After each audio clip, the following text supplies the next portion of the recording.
Ano kaya itong, ang taba niya, hindi ko alam kung ano yan. Nagtanim ako ng ampalaya. Pero hindi naman yan ampalaya. Yan ang nakita kong bumuhay. Hindi sigurado kung sunflower kaya, pero hindi eh. Ang taba niya, hindi ko alam kung ano yan. Ihintayin lang natin mamulaklak. Yan. Sarap sa pakiramdam pag malinis ang bakuran. Sarap sa pakiramdam, malinis ang kapaligiran. Naghihintay ng mais. Yan ang aking mais. Yan ang aking ubas.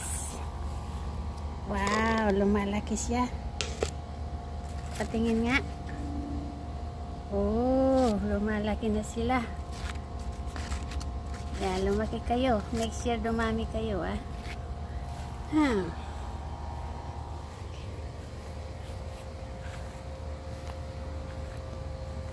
Sarap ng pakiramdam pag malinis ang bakuran. Parang hindi lumalaki ang mga pits ko, ah.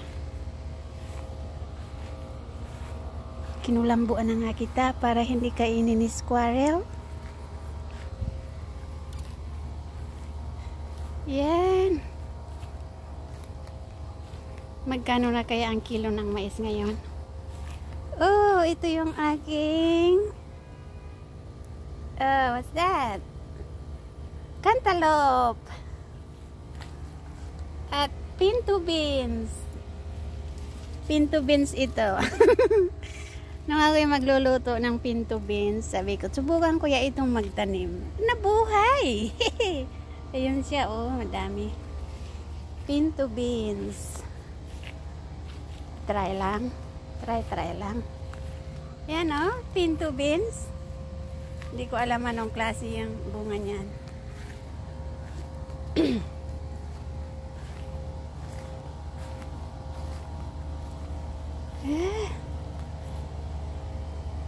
Nalanta ang aking aloe vera sa init. Nilabas ko sila dito kasi gagawa kami ng pasyo. Ang dami ng bulaklak nitong lemon. Nagkandalaglagan ng sobrang lakas ng hangin. Yan lang naiwan. Yan. Come back, come back. Nagtanim ako guys ng strawberry dito sa 3 box na to. Hindi ko tinatanggal mga yan kasi hindi ko alam kung alin ang strawberry dyan. Pero I'm sure damo ito. Oops. Laglag ang aking salamin. Hindi na buhay yung strawberry. Kawawa naman. Hindi naman to. Walang strawberry na buhay ah. Sa fade away na pero walang nabuhay na strawberry. Ba't kaya? Hindi naman to strawberry, di ba? Hindi yan strawberry. Hindi ko dinadamuhan kasi inihintay kong lumabas yung strawberry. Pero mukhang hindi siya strawberry ah. Walang strawberry lumabas. Wala na. Hindi naman yan siguro. Hindi ko alam kung ano yan. Wala. Namatay yung strawberry. Ito yung mga buds. Ano ba pangalan nun? Ayusin ko yung garden ko next time. Yan. Sarap sa pakiramdam. Sa mga alaala nung bata pa, kay sarap balik-balikan. Kami noon nag-aaral pag uwi ng bahay, asado lang dampot para maggabon, magilamon sa binabaw. Kaya yan, ang ganda.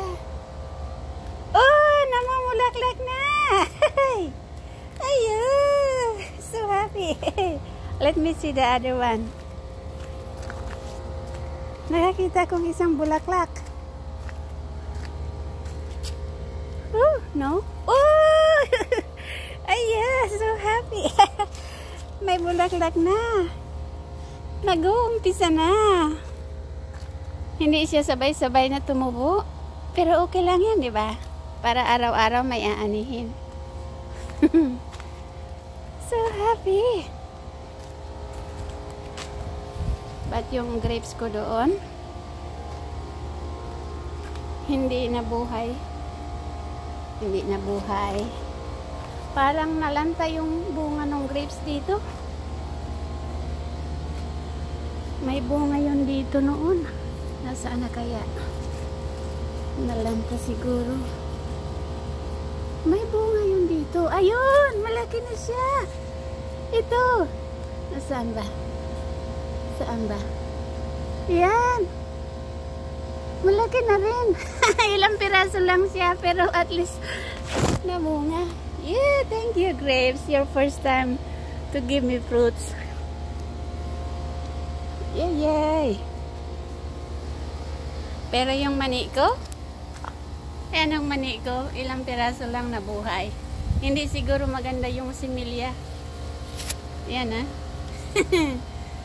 Mani sa ilalim. Yan. Ito naman yung nagluto ako noon. Yung buto nung ano yan to? Nung bell pepper. Malaki na siya. Oh yeah. Thank you, Lord. Namamunga na yung mais. So happy. Kay gandang pagmasdan, pag malinis ang bakuran. Oh yes. Ito guys, gagawa kami ng pasyo dito. Balkon sa likod. Sariling sikap lang yan. Ito yung aking ibang halaman. Kailangan diligan na yan ang aking, ano tawag yan? Water plants. Hindi ako talaga nakaka-grow pag kinakat ko siya, kinakatings ko tapos tinatanim, hindi ako nakakabuhay. Kaya inintuan ko ng mag-cut. Yan, gawa kami ng pasyo dito. Para may pahingahan. Oh yeah!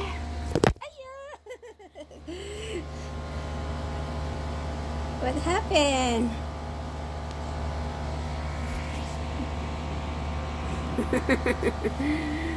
Thank you guys sa panonood. Taas na ng grapes, lagyan ko yun ng ano, ng gagapangan, pa-curve. Tinanggal ko yung kahoy na malaki kasi straight, gawaan ko ng pa-curve siya para pa-curve. Yeah, so happy. Baby!